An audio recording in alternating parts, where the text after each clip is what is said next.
자, 국민의힘이 국회 탄핵소추단의 형법상 내란죄 철회에 대해서 총공세를 펴고 있습니다. 헌법재판소 방문에 또 항의를 했고요. 국회에서는 재의결이 필요하다고 주장을 하면서 또 국회의장까지 방문을 했죠. 권성동 원내대표와 중진 의원들은 헌재재판소를 찾아서 김정원 사무처장과 면담을 했습니다. 또 우원식 국회의장을 만나서 재의결 의사를 전달하기도 했고요. 자, 권 원내대표는 내란죄 제외는 탄핵소추의 주요한 사정 변경이기 때문에 내란죄를 빼면 탄핵소추는 성립이 안 된다라고 했습니다. 신은규 대표, 이거 맞는 말입니까? 이게 지금 상당한 좀 혼란을 가져오고 있는데 이야기를 내부를 보면 이게 심플한 내용이거든요. 그러니까 과거에 박근혜 대통령 때도 권성동 소추위원이 국회 나와가지고 형법 문제는 좀 빼버리고 헌법만 가지고 하자라고 했던 그 전례가 있습니다. 지금 그걸 그대로 하고 있는 건데 과거와 차이점이 뭐냐면은 그때는 박근혜 대통령 사유가 여러 개 있었거든요. 그러니까 그 중에서 뇌물죄랑 강요 빼니까 그냥 넘어왔는데 이번에는 내란이라는 것이 너무 크고 임팩트가 강하다 보니까 내란죄로 사실은 원포인트로 들어간 건데 여기서 내란죄를 뺀다라고 하니까 언어 사용에 좀 혼란이 있다라는 게 전 핵심인 것 같고요. 법적으로는 전혀 문제가 되지 않는 게 우리가 보통 회사에서 어떤 뭐 형사사법범죄에 연루가 됐을 때 회사에서 징계는 징계대로 받고 그 다음에 이제 형사 책임은 또 형사 책임대로 뭐 벌금을 물든 아니면 징역을 가든 별도로 이제 책임을 묻는 거거든요. 지금도 마찬가지입니다. 윤석열 대통령의 내란죄라고 하는 형사소추와 관련된 형사 문제는 형사법원에서 본질적으로 하는 것이고 지금의 이 탄핵 심판이라고 하는 것은 징계 재판의 성격으로서 대통령의 직을 뺏을 거냐 유지할 거냐. 그래서 요건도 다릅니다. 이 탄핵 심판에서는 중대한 헌법과 법률 위반이면 직을 파면하는 거거든요. 그 소송물 자체가 지금 탄핵 심판에서는 직에 대한 문제이기 때문에 헌법재판소가 과거 박근혜 탄핵 때의 전례에 비추어서 충분히 정리할 수 있는 내용이고 과거에 권성동 원내대표도 소추위원 자격으로서 박근혜 대통령 때 뇌물죄와 강요죄를 뺀 그 전례가 있습니다. 그래서 이거는 법적으로는 문제가 되지 않는데 언어 사용상에서 상당한 좀 오해를 불러일으킨 면이 좀 있다 이렇게 봅니다. 네, 우리 신우기 대표는 이제 언어 사용 면에서 오해가 있었다라고 이제 표현을 하시지만 제가 볼 때는 약간 좀 심각한 측면도 있는 것 같습니다. 이제 헌재 재판이 신속해야 되고 공정해야 되는 거 아니겠습니까? 그러니까 이제 이게 진영 간 갈등이 극심한 상황이기 때문에 인용을 하든 뭐 다른 결정을 하든 국민이 이제 승복을 해야 되지 않겠어요? 그런데 내란죄 제외 논란이 불거지면서 이걸 이제 국민의힘이 굉장히 공세를 하고 있잖아요. 이렇다 보니까 여기도 혼선이 빚은 측면도 있는 것 같아요. 네. 뭐 그렇지만 저는 뭐 헌재가 그 어차피 입장을 정했다고 생각해요. 어쨌든 그것을 적용할 것이냐 말 것이냐의 범위에 대한 것은 전적으로 헌법재판소의 재량권 내에 있다. 그렇게 입장을 바뀌면서 이것은 그 국민의힘 쪽에서 일방적인 어떤 헌법재판소 흔들기 또 헌법재판소가 지금 현재 뭐 민주당하고 가깝다. 뭐 이런 어떤 정치적 공세를 하기 위한 나름대로 어떤 그 여론전이다 이렇게 보여지고요. 또 일시적인 부분이고 실제로 물론 뭐 그런 과정상에서의 민주당이라든지 야당의 어떤 좀 뭐 그러니까 과실은 없지 않아 있습니다. 뭐 첫 번째 탄핵안을 두 번째 탄핵으로 옮기는 과정에서 너무 두루뭉실하게 두 개로 줄이는 과정 또 그러면서 어떤 말실수 비슷하게 내란죄를 넣느니 말느니 하는 얘기들 자체가 사실은 빌미를 제공했다고 볼 수는 있습니다. 이제 그럼에도 불구하고 안에 들여다보면 사실 크게 바뀐 것이 없거든요. 적용해야 될 것은. 그리고 또 신인규 대표가 얘기했듯이 실질적으로 헌법재판소가 해야 될 것은 이 대통령 면직을 할 거냐 말 거냐에 대한 부분이 어떻게 보면 뭐 내란이라는 말을 하나 안 하나 이미 계엄 선포의 타당성 그다음에 국회 진입해서 그리고 어떤 사람들을 잡아가려고 했던 시도 또 실탄을 지급했다든지 혹은 중앙선관위 침입에 있어서 여러 가지 충분히 뭐 방첩사라든지 여러 군 수뇌부에서 나온 여러 가지 지금까지 나온 어떤 뭐 입증 자료만 하도 충분히 면책 여부를 판단할 수 있는 수준은 된다고 보기 때문에 이것은 지나가는 하나의 어떤 국민의힘 쪽에서의 말하자면 여론을 호도하기 위한 하나의 어떤 그 노이즈다 저는 그렇게 생각을 합니다. 국민의힘 쪽에서는 또 그런 주장도 합니다. 이제 윤석열 대통령이 이제 일주일에 이제 2번씩 그 저기를 하지 않습니까? 재판을 진행하는데 한덕수 총리 탄핵 심판부터 진행해야 되는 거 아니냐라고 주장을 합니다. 그러니까 권성동 원내대표는 그런 주장까지 했어요. 헌재 재판관이 모여서 토론하면 한두 시간이면 탄핵 소추 정족수가 151명 이상인지 200명인지 결정이 나는데 안 내고 있다. 이것도 불공정 재판이다라고 주장을 하고 있거든요. 교수님은 어떻게 보세요? 예, 저는 권성동 원내대표를 보면 하여튼 뭐 사사건건 그 자기의 그 법률 지식을 동원해 가지고 그 멘트를 날리는데요.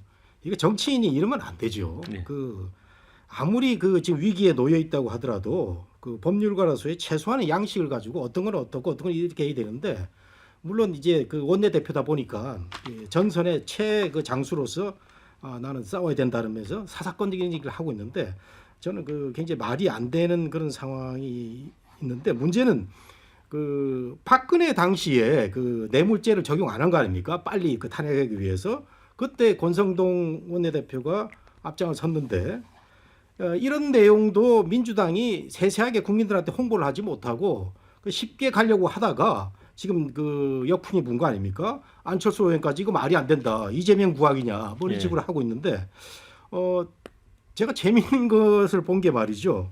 그 이번에 그 민주당이 요걸 뺄 때 시점이 정확하게 1월 3일 날 그 한남동에서 그 온 국민이 난리치고 공수처가 집행을 하는 그 과정이었어요. 굉장히 그 미묘한 시점에 이런 그 행동을 보였다는 거죠. 네.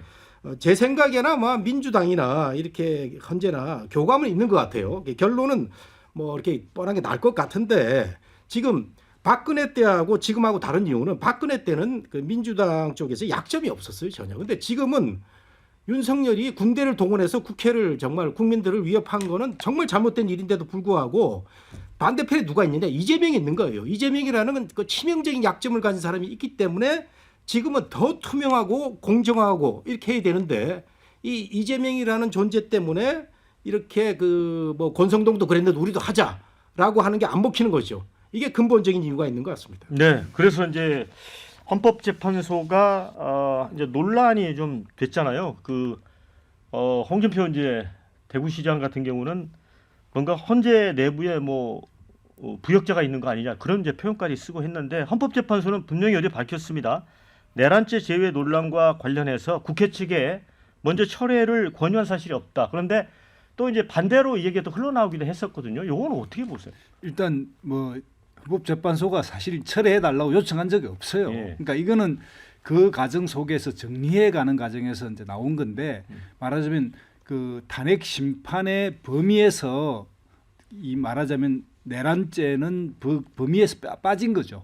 그러니까 지금 이제 위반하고 있는 게 뭐냐면 헌법 그리고 개헌법, 형법이 있는데 형법 영역은 구체적으로 재판을 통해서 하겠다는 거고 헌법만 놓고 보더라도 충분하고 넘치고 개헌법까지 동원하면 그냥 이거 자체로 다 정리되는 권성동 위원장이 말했듯이 한 시간만 보면 해결될 일이고 국민들은 다 판단하고 있는 일인데도 불구하고 그럼 국민의힘에서 왜 이러고 있느냐.